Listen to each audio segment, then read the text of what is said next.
चलिए नमस्कार। Pratap multi academy में आप सभी लोगों का स्वागत है।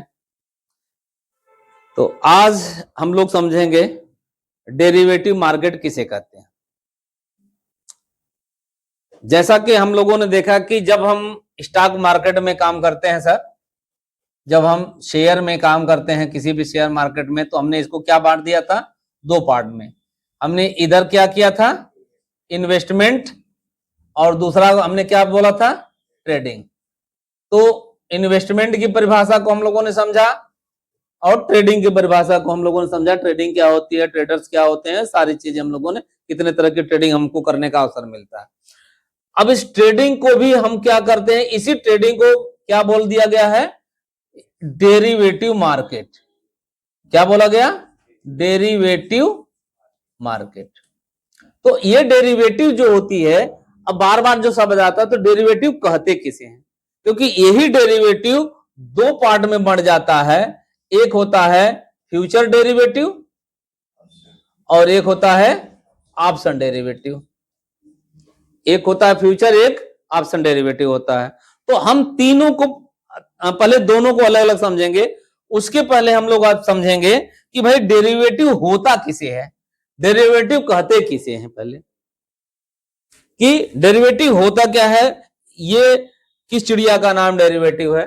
तो व्हाट इज डेरिवेटिव। तो आइए आप लोग देखते हैं कि a derivative is a contract between two parties which derives its value या price from an underline asset. मतलब अ डेरिवेटिव क्या है, एक डेरिवेटिव दो पार्टियों के बीच में एक समझौता होता है। नहीं, दो पार्टी, डेरिवेटिव क्या हो गया, डेरिवेटिव इज ए कॉन्ट्रैक्ट। क्या है ये, कॉन्ट्रैक्ट। और कॉन्ट्रैक्ट हमेशा में दो पक्षकार होते हैं, एक और दूसरा। तो दो व्यक्तियों के बीच का जो समझौता होता है, ये कॉन्ट्रैक्ट होता है, उस कॉन्ट्रैक्ट को हम क्या बोलते हैं, डेरिवेटिव बोलते हैं। जिसकी उस कॉन्ट्रैक्ट की अपनी कोई वैल्यू नहीं होती है, उस कॉन्ट्रैक्ट की अपनी कोई वैल्यू नहीं होती है, उसकी जो वैल्यू डिसाइड करती है उसके अंडरलाइन असेट से। अंडरलाइन असेट का मतलब हो गया कि जिस चीज पे वो डिपेंड करती है। मतलब वो जो कॉन्ट्रैक्ट है, जो समझौता है, कॉन्ट्रैक्ट क्या होता है, समझौता होता है। समझौता, या मान लीजिए चलिए वो समझौता वो पेपर पे भी हो सकता है और वो वर्चुअल भी हो सकता है, ठीक ना, कॉन्ट्रैक्ट हो सकता है। नहीं, कॉन्ट्रैक्ट क्या है, डेरिवेटिव किसे कहते हैं, कि दो पार्टियों के बीच में समझौता होता है। और जब समझौता होगा तो एक बात आपको समझनी पड़ेगी कि जब भी समझौता होगा तो हमेशा हर समझौता क्या होता है, टाइम बाउंड होता है।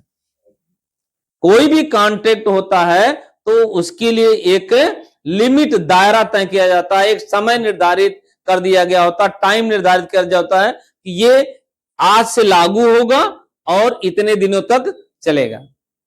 सबसे बड़ा उदाहरण अगर आप देखेंगे कि जब हम हिंदू लॉ या हिंदू मैरिज एक्ट पढ़ते हैं और मुस्लिम मैरिज एक्ट पढ़ते हैं, तो वहां पर भी आपको डिफरेंस दिखता है। क्या दिखता है कि कहा गया है कि Hindu marriage is a sacrament. Hindu marriage यानी हिंदू की जो शादी होती है वह एक तरह का संस्कार होती है। क्या होती है, संस्कार होती है। और मुस्लिम marriage is a contract. Muslim marriage क्या होती है, कॉन्ट्रैक्ट होता है। नहीं, दो व्यक्तियों के बीच में एक तरह से क्या हो गया, वह समझौता होता है। तो इसीलिए आप देखेंगे कि जो उनके कानून के अनुसार वो लोग क्या करते हैं कि तलाक तलाक 3 बार कह देने के बाद वो कॉन्ट्रैक्ट ब्रेक हो जाता है, उनकी शादी ब्रेक हो जाती है।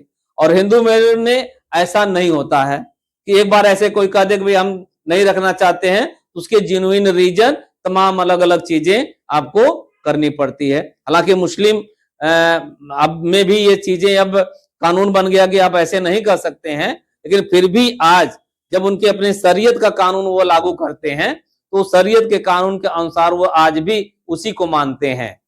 उसके बहुत सारे पक्षधर भी हैं और उसके विरोधी भी हैं, इस पे अलग डिबेट है। फिलहाल मैं ये बताना चाह रहा था कि कॉन्ट्रैक्ट क्या होता है, उसी तरह ये डेरिवेटिव क्या होता है, दो व्यक्तियों के बीच में एक समझौता होता है। उस समझौते की अपनी कोई कीमत नहीं होती है, बल्कि उसकी कीमत डिपेंड करती है किसी दूसरे अंडरलाइन असेट पे, किसी संपत्ति पे, जो इसमें जो मेन होती है। मैं एक उदाहरण दे रहा हूं, मैं सबसे बड़ा उदाहरण आपको दूंगा कि मेरे हाथ में मान लीजिए एक नोट है 500 रुपए के सर।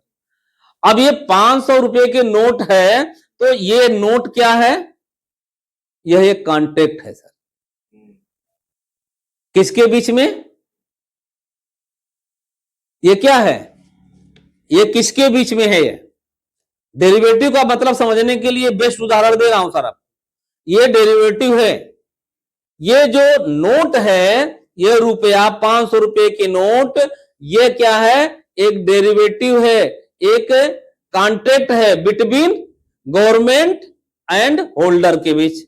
आज ये नोट मेरे पास है, तो गवर्नमेंट इस पे लिखा होगा मैं धारक को 500 रुपए देने का वचन करता हूं। धारक को नहीं, जो उसके पास है, धारण करने वाला है, उससे और गवर्नमेंट के बीच में। अब ये बताइए कि क्या इस कॉन्ट्रैक्ट की अपनी कोई वैल्यू है, इस नोट की अपनी कोई वैल्यू कि इसको मैं ले जाकर के कहीं मार्केट में बेचूं तो ये 500 रुपया में बिक जाएगी? नहीं बिकेगी, क्योंकि इसकी अपनी कोई वैल्यू नहीं है। आज हमारे प्रधानमंत्री रात को आए और ये कह दें कि आज से 500 रुपया की वैल्यू का चलन बंद होता है, एक कागज हो जाएगा सर, टोटल एक कागज हो जाएगा। ये कॉन्ट्रैक्ट क्या हो गया, आज खत्म हो गया। गवर्नमेंट ने धारक और उनके बीच के कॉन्ट्रैक्ट को खत्म कर दिया, उसके बदले में वो दूसरी चीजें भले आपको प्रोवाइड करते हैं, लेकिन ये कागज का अपना कोई वैल्यू नहीं रह जाएगी। अब एक्चुअल में इसकी अपनी, अब इसकी अंडरलाइन एसेट कहां क्या है कि गवर्नमेंट ने जो हमें दे रखा है ये 500 रुपया, इसके एवज में गवर्नमेंट ने अपने पास संपत्ति रखी हुई सर। गोल्ड हो सकता है, या विदेशी मुद्राएं हो सकती हैं, या कोई अन्य संपत्ति हो सकती है। तो आरबीआई क्या करेगी, आरबीआई जो 500, क्योंकि अभी कभी कभी कॉमन क्वेश्चन आपके दिमाग में आता होगा, आप तो भाई स्टूडेंट हैं इस क्षेत्र के, तो आपको पता होगा कि क्या गवर्नमेंट जब चाहे तब नोट, लोग कहते हैं जब नोटें छापने से अगर गरीबी मिट जाए तो गवर्नमेंट क्यों नहीं पूरा नोट छाप करके अपने हर आदमी को नोट दे दे? नहीं दे सकती, उसकी कोई वैल्यू नहीं रहेगी। क्यों? क्योंकि इसकी एक अपनी वैल्यू है। गवर्नमेंट ने अगर जो रुपया मार्केट में लाया है उसके एवज में उतनी संपत्ति उसके पास रखी हुई है, ये एक कॉन्ट्रैक्ट हो गया। तो ये अब इसकी अपनी कोई वैल्यू नहीं है, इसकी वैल्यू क्या हो गया, गवर्नमेंट के पास रखा गया गोल्ड या अदर संपत्ति, ये डेरिवेटिव, वो अंडरलाइन असेट हो गया। वो क्या हो गया, अंडरलाइन असेट हो गया। उसकी जो है उसके आधार पर उसकी कीमत घटती है और बढ़ती है, ठीक है ना। तो अंडरलाइन, अब जैसे दूसरा उदाहरण मैं ले लूं, अगर आपसे कह दूं कि अंडरलाइन एसेट, मान के चलिए कि अगर मैं कहूं चीनी है सर, चीनी, मैं एक सबसे बड़ा उदाहरण लेता हूं, चीनी, चीनी है। अब चीनी जो होती है ये क्या है, क्या ये चीनी ये अंडरलाइन एसेट है कि ये एक कॉन्ट्रैक्ट है एक तरह से? इसकी कीमत, ये चीनी की कीमत किस पे डिपेंड करती है, यानी चीनी किससे बनेगी? पदार्थों से, मतलब शुगर केन भाई, शुगर केन सीधे मतलब है, यानी गन्ना, गन्ना से अगर गन्ने का रेट बढ़ेगा तो चीनी का रेट ऑटोमेटिक बढ़ जाएगा। तो गन्ना क्या हो गया, ये क्या है, ये अंडरलाइन एसेट हो गया। क्या हो गया सर, अंडरलाइन एसेट हो गया। अब मान के चलिए कि अगर मैं कहूं चिप्स, चिप्स, आलू, पोटैटो। है अब आलू की कीमत किससे बढ़ जाएगी? पोटैटो की अगर मार्केट में रेट बढ़ेगी, आलू की कीमत अगर बढ़ेगी, पोटैटो इसकी भी कीमत बढ़ जाएगी, या इसमें जो और अन्य इंग्रेडिएंट्स है उसके अनुसार और सारी चीजें होती हैं। अब दूसरा है, मान लीजिए पनीर, दूध, मिल्क है। पनीर की कीमत, अगर दूध की कीमत बढ़ जाएगी, पनीर की कीमत ऑटोमेटिक बढ़ जाएगी। तो यहां पे ये पनीर जो है ना, अंडरलाइन एसेट नहीं है, ये एक तरह का कॉन्ट्रैक्ट हो गया मान के चलिए। और दूसरे चीजें अगर मैं उदाहरण दूं कि अगर आप सिनेमा हॉल में टिकट, मान लीजिए आपने सिनेमा देखने जाते हैं या ट्रेन में आप सफर करने जाते हैं, तो ट्रेन में जो टिकट मिला, हवाई जहाज में टिकट या बस में टिकट मिला, वो टिकट क्या होता है? कॉन्ट्रैक्ट होता है। वो क्या होता है? कॉन्ट्रैक्ट होता है। उसकी कीमत जो होती है वो गवर्नमेंट से डिपेंड करती है कि भैया, तो अब कॉन्ट्रैक्ट होता है तो उस कॉन्ट्रैक्ट में क्या लगता है, इसके बारे में दिया है, it's a financial instrument which derive its value price for the underline asset, जो हमने बताया आपका originally. Underline corpus is first created which can consist of one security or combination of different security. वही जो हमने बताया कि कोई भी जो असेट है या कोई भी जो चीजें तैयार कर हो सकती है, कोई एक या एक से अधिक वस्तुओं से वह क्रिएट की जा सकती है, उसके आधार पर अंडरलाइन असेट तय होता है हमेशा। अंडरलाइन तो सिनेमा हॉल में टिकट, वो आपको कॉन्ट्रैक्ट है, वो प्रोमिजरी नोट है, वो अंडरलाइन असेट है। वो अंडरलाइन असेट नहीं है बल्कि वो क्या है? कॉन्ट्रैक्ट है, ठीक है ना। या नोट कॉन्ट्रैक्ट है आपको। इस तरह से मैं अगर बताऊं, ज्वेलरी सबसे एक उदाहरण सर बहुत बढ़िया है। ज्वेलरी, अभी जैसे आपने बोला ना कि यार लगन नहीं चल रही फिर भी सोने का दाम बढ़ रहा है, खरमास चल रहा है, तो ज्वेलरी क्या है? ज्वेलरी सर, ज्वेलरी का रेट कब बढ़ता है? जब गोल्ड की कीमत बढ़ती है। तो गोल्ड क्या है? अंडरलाइन एसेट है, और ज्वेलरी क्या है? एक तरह का कॉन्ट्रैक्ट हो गया।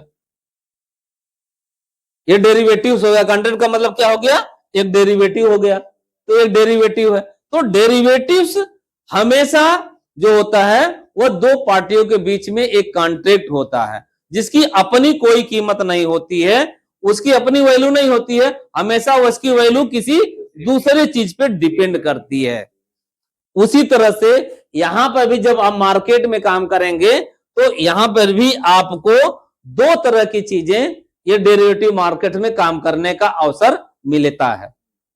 यहां पर भी डेरिवेटिव मार्केट में जब आप काम करेंगे यानी कॉन्ट्रैक्ट बेस्ड काम करेंगे। डेरिवेटिव मार्केट का मतलब क्या हो गया?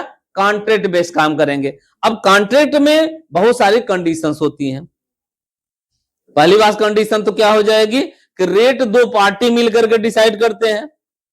दूसरा चीज होता है टाइम डिसाइड होता है कि भैया कोई भी कॉन्ट्रैक्ट होगा उसकी टाइम वैल्यू होती है। पहली बात जानिए, टाइम बाउंडेड होता है। कोई भी कॉन्ट्रैक्ट होगा टाइम बाउंडेड होता है, वो कोई अनलिमिटेड टाइम तक नहीं डिवाइड रहता है, वो टाइम बाउंडेड होता है। तो ये जो डेरिवेटिव्स होते हैं, ये दो तरह के डेरिवेटिव्स आपको पढ़ने हैं, और पढ़ने ही नहीं है बल्कि मार्केट में अगर आप काम करते हैं तो आपको काम करने, इस पे काम भी करना होगा। तो ये क्या है? फ्यूचर डेरिवेटिव्स क्या होते हैं? एक होता है फ्यूचर डेरिवेटिव और दूसरा होता है ऑप्शन डेरिवेटिव। ये दो तरह के डेरिवेटिव होते हैं, एक फ्यूचर डेरिवेटिव और दूसरा ऑप्शन डेरिवेटिव होता है। अब इन दोनों को हमें अलग अलग समझना है सर, कि फ्यूचर डेरिवेटिव्स क्या होता है और ऑप्शन डेरिवेटिव क्या होता है, और इसमें हमको काम करना रहेगा तो हम कौन कौन सी बातों का ध्यान रख सकते हैं इसमें काम करने के लिए।